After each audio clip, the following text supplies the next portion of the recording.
هي أول مرة بزور فيها بغداد. طبعا هذا كان حلم عندي من أنا وطفلة. بغداد الساحرة يلي بنعرفها بالكتب، بالتاريخ، بالأساطير، بالميثولوجيا، بالآثار، وبنعرفها بالجيران والأصدقاء العراقيين اللي عايشين بسوريا.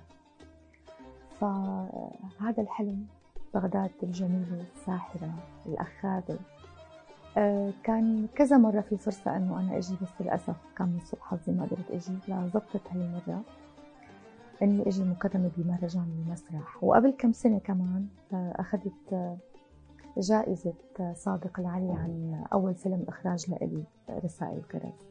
فعلاقتي ببغداد قديمة، علاقتي بشوارعها، علاقتي بكتبها، علاقتي بأغانيها، بناسها، بأدبها، بإبداعها، بي.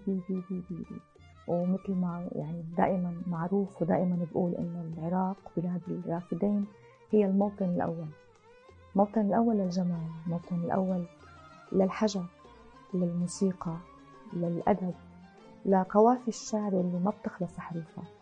فهي بالنسبة إلي بغداد. بغداد هذا بلد السندباد، بلد شميران، بلد أسماء كتير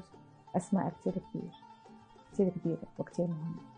اليوم بزيارتي للنخيل العراقي أنا كان عندي فكرة عن هاي المؤسسة سابقاً، وكان في تواصل وأكثر من مرة كتبوا عني، وهذا الشيء فعلاً يعني كتير أسعدني من قبل. فلما دعيت من قبل الدكتور مجاهد أبو الليل كتير كنت سعيدة. سمعت عن المؤسسة بس ما توقعت أبداً إنه هي بهذا الجمال.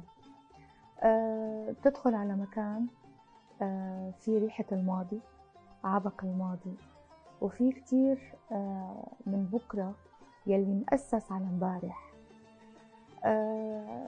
بتتمشى ضمن هاي المؤسسة، ما بتعرف شو بدك تشوف لتشوف، شو بدك تحفظ، صور لتحفظ.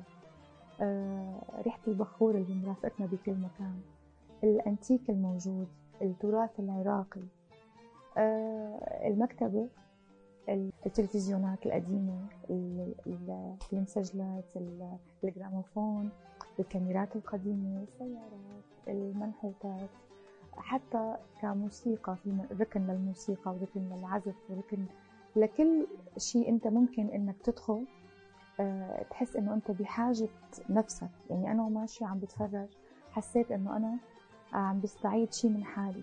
كل شخص حيمشي بهاي المؤسسة رح يشوف انه كيف ممكن يستعيد جزء من نفسه، من الشيء اللي هو بيحبه بذاته، والحالة العامة اللي عم نعيشها عم بتنسينا اياها.